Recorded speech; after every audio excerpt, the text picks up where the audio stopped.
Alhamdulillahilladzi amarna bil hadi wal haqq. Asyhadu an la ilaha illallah wahdahu la syarika lah. Wa asyhadu anna Muhammadan abduhu wa rasuluhu wal ba'dil amin. Allahumma shalli ala sayyidina Muhammad wa ala alihi wa sahbihi wa auladihi wa azwajihi wa dzurriyyatihi wa ahli baitihi wa asharihi wa ansarihi wa syi'ihi wa Muhammadihi wa alaina ma'hum ajmain. Amma ba'du fa ya ibadallah ittaqullaha haqqa tuqatih wa la tamutunna illa wa antum muslimun. Jamaah salat Jumat rahimakumullah, yang teramat indah dalam kehidupan kita adalah bagaimana kita bisa mensyukuri nikmat Allah yang terlalu banyak yang Allah berikan kepada kita. Sallallahu alaihi wasallam, semoga Allah curahkan kepada junjungan kita Rasulullah Muhammad sallallahu alaihi wasallam. Jamaah rahimakumullah, Allah ciptakan kita di muka bumi ini dengan segala kesempurnaannya, dan yang paling utama adalah bagaimana Allah memberikan banyak sekali variasi ujian kepada kita. Kalau kita menilik sebuah penciptaan Allah kepada kita sebagai hamba Allah, a'udzu billahi minasyaitonir rajim. Bismillahirrahmanirrahim. Inna khalaqnal insana min nutfatin amsyajin nabtalihi wa ja'alnahu sami'an basyira. Sesungguhnya kami telah menciptakan manusia dari setetes mani yang bercampur, yang kami hendak menguji dengan perintah dan larangan. Karena itu kami jadikan ia mendengar dan melihat. Al-Baqarah al-Insan. Allah lanjutkan, a'udzubillahi minasyaitonir rajim. Bismillahirrahmanirrahim. Inna ja'alna ma'anal ardi zinatan laha liyabluwakum ayyuhum ahsanu amala. Sesungguhnya kami telah menjadikan apa yang ada di muka bumi sebagai perhiasan baginya, agar kami menguji mereka siapa di antara mereka yang terbaik amalnya. Hadirin rahimakumullah, betapa bahwa dengan keadaan kita seperti hari ini, di samping kita mensyukuri bahwa kita telah sejahtera dengan diri kita, dengan keluarga kita, dengan keadaan yang Allah berikan kepada kita, pasti juga pada hari ini kita diuji oleh Allah dengan berbagai macam cobaan. Yang bergelimpang dengan harta itu juga ujian, yang ditimpa kesengsaraan itu juga ujian. Untuk itu Allah telah tegaskan tadi, maka yang paling baik adalah orang yang paling sabar atas ujian itu, dan kelak di yaumil akhir Allah akan berikan pahala yang berlipat ganda. Kalau kita melihat ujian, kita mengeluh, tentu harus kita flashback ke belakang. Seperti apa para sahabat itu menerima ujian? Kalau hari ini kita telah diberikan cahaya yang terang benderang oleh Islam, kita masih mengeluh terhadap diri kita. Dalam sebuah kisah diceritakan, yaitu Abdullah bin Muhammad pada suatu waktu dalam safarnya di perbatasan Aris di Mesir, yang melihat sebuah kemah atau rumah kecil. Rumah ini menunjukkan, atau kemah ini menunjukkan bahwa pemiliknya pasti orang yang sangat miskin. Kemudian Abdullah bin Muhammad ini mendatanginya. Kemudian terlihatlah seorang laki-laki, keadaan yang sangat mengenaskan, tidak punya tangan, tidak punya kaki.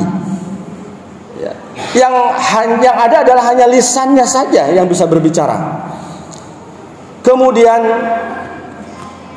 orang yang dilihatnya ini bergumam, "Ya Allah, berilah aku ilham untuk tetap mensyukuri nikmat-Mu yang telah Engkau anugerahkan kepadaku, dan Engkau sangat muliakan aku dari ciptaan-Mu yang lain." Betapa bahwa keadaan yang seperti ini pun masih terucap kata syukur didengar oleh sahabat Rasulullah Abdullah bin Muhammad. Lalu Abdullah bin Muhammad itu bertanya, "Wahai saudaraku, nikmat mana yang kau syukuri?" Laki-laki itu berkata, "Wahai saudaraku, diamlah." Agak terganggu rupanya dengan kata-kata itu.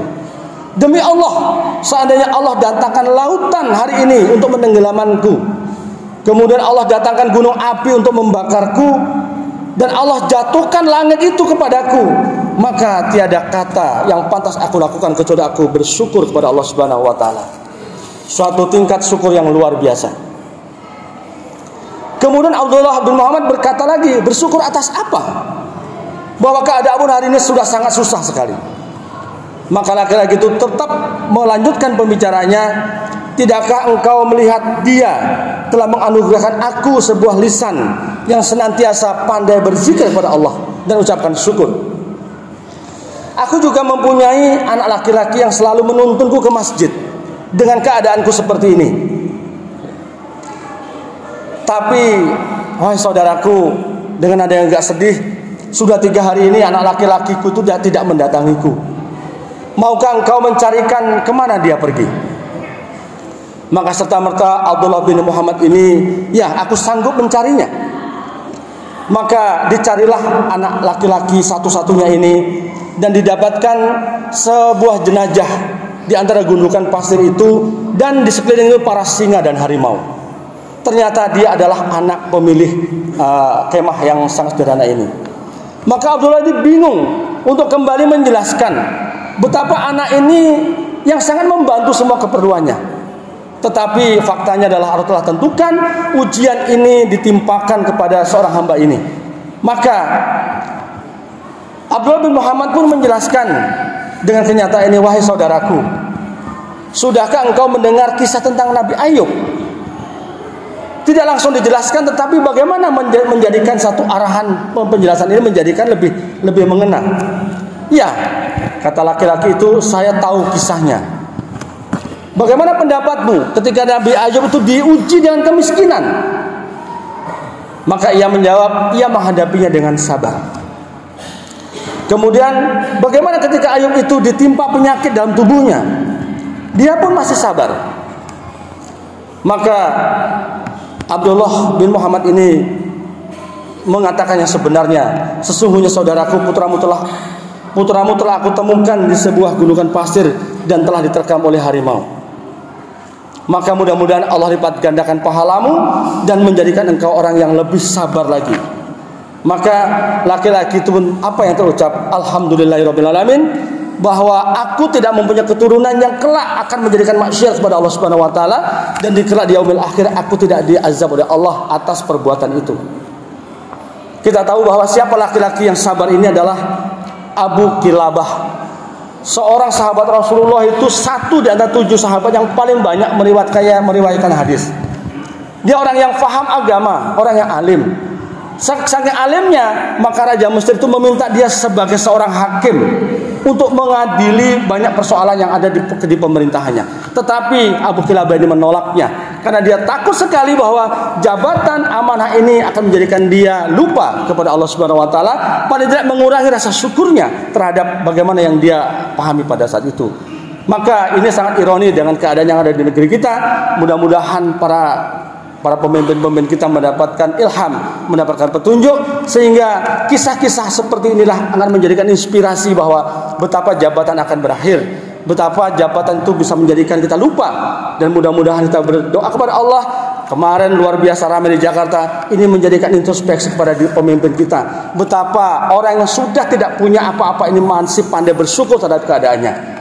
Mudah-mudahan ini menjadikan inspirasi buat kita, menjadikan muhasabah kepada kita semuanya, bahwa kita semua mudah-mudahan tergolong orang yang paling bersyukur kepada Allah Subhanahu wa taala.